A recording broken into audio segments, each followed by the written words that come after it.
اعوذ باللہ من الشیطان الرجیم بسم اللہ الرحمن الرحیم واللہ اعلم باعدائکم وکفى باللہ ولیا وکفى باللہ نصیرا صدق اللہ العظیم۔ پچھلی آیت میں اللہ رب العزت نے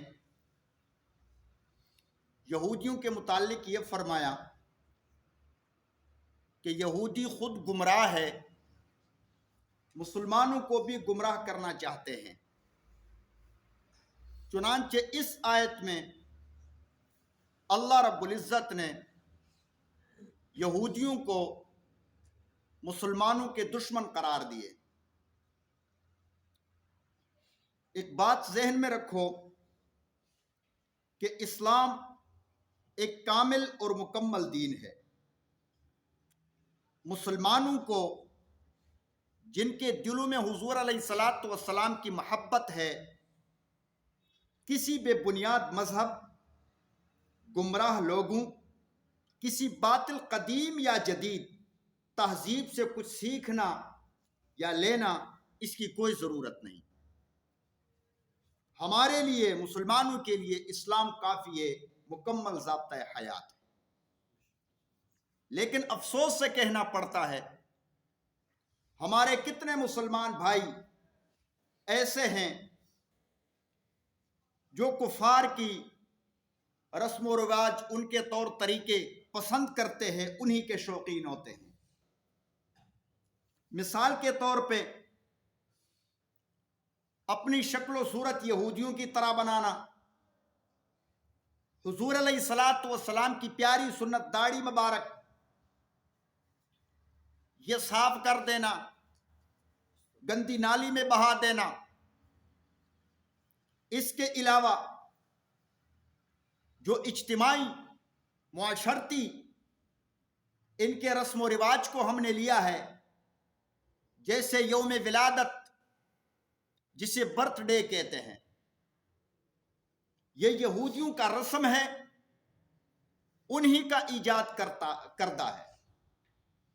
وگرنہ اسلام میں یوم ولادت، برتھ ڈے منانا، اس کی کوئی حقیقت نہیں۔ آج میرے گھر میں پارٹی ہے، کیوں؟ میرا برتھ ڈے ہے۔ اس برتھ ڈے کے دوران کیا ہوتا ہے؟ ساز سرنگی، ان چیزوں کا بھی اہتمام ہوتا ہے، ناچ گانے کا بھی اہتمام ہوتا ہے، کیک کاٹے جاتے ہیں۔ کیک کاٹنے کے دوران وہی الفاظ جو یہودی استعمال کرتے ہیں، ہمارے مسلمان بھی استعمال کرتے ہیں، وہی الفاظ بولتے ہیں۔ آج فلاں کے ہاں برتھ ڈے ہے، کیوں؟ اس کے بیٹے کا برتھ ڈے ہے، یعنی یوم پیدائش، یوم ولادت۔ مسلمان کا ذہن تو اس طرح ہونا چاہیے کہ ایک سال تو کیا، زندگی کا ایک دن بھی گزر جائے تو اسے فکر کرنی چاہیے کہ میں موت کے قریب ہو رہا ہوں۔ یہودیوں کے ہاں معاملہ الٹ ہے، ان کا ایک سال گزر جاتا ہے تو خوشی مناتے ہیں۔ ہمیں تو فکر کرنی چاہیے کہ میں موت کے قریب ہو رہا ہوں۔ اور ایک دوسری بات ذہن میں رکھو، جناب رسول اللہ صلی اللہ تعالی علیہ وسلم کا ارشاد ہے، خیر القرون قرنی، بہترین زمانہ وہ میرا زمانہ ہے،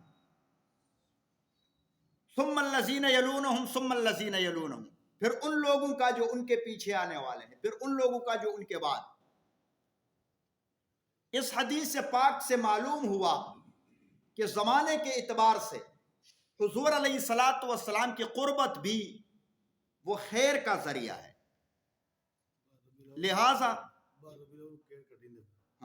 لہذا جب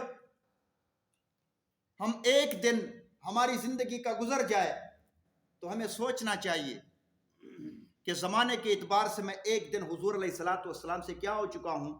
دور ہو چکا ہوں۔ سال گزر گیا، ایک سال میں حضور علیہ الصلاۃ والسلام کے زمانے سے اور بھی دور ہو چکا ہوں۔ حضور علیہ الصلوۃ والسلام کے زمانے کے قربت یہ بھی خیر کا ذریعہ.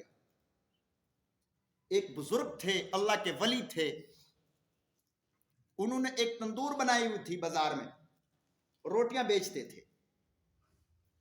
وہ روٹی جو آج پکا لے تھے وہ 1 روپے میں 1 روٹی، 1 اشرفی میں 1 روٹی. جو کل کی روٹی پڑی ہوئی ہوتی تھی وہ 2 روپے کی ملتے تھا، یعنی وہ خشک روٹی. تازی روٹی 1 روپے کی اور خشک روٹی 2 روپے کی. کسی نے پوچھا کہ یہ تازی روٹی مہنگی ہونی چاہیے، آپ کل کی بچی ہوئی روٹی 2 اشرفی میں دیتے ہو اور آج کی روٹی 1 اشرفی میں دیتے ہو، کیوں؟ تو انہوں نے عرض کیا جو کل کی روٹی ہے وہ آج کی تازی روٹی کی بنسبت 1 دن حضور علیہ السلام کے زمانے کے قریب ہے، اس کی قیمت زیادہ ہے. اور آج کی روٹی جو ہے تازی روٹی وہ 1 دن حضور علیہ السلام کے زمانے سے دور ہوتی. تو مسلمان کو تو فکر کرنی چاہیے کہ میں حضور علیہ السلام کے زمانے سے دور ہو رہا ہوں اور کیا موت کے قریب ہو رہا ہوں. اور یہاں برتھ ڈے منائے جاتے ہیں جو یہودیوں کی عادت ہے.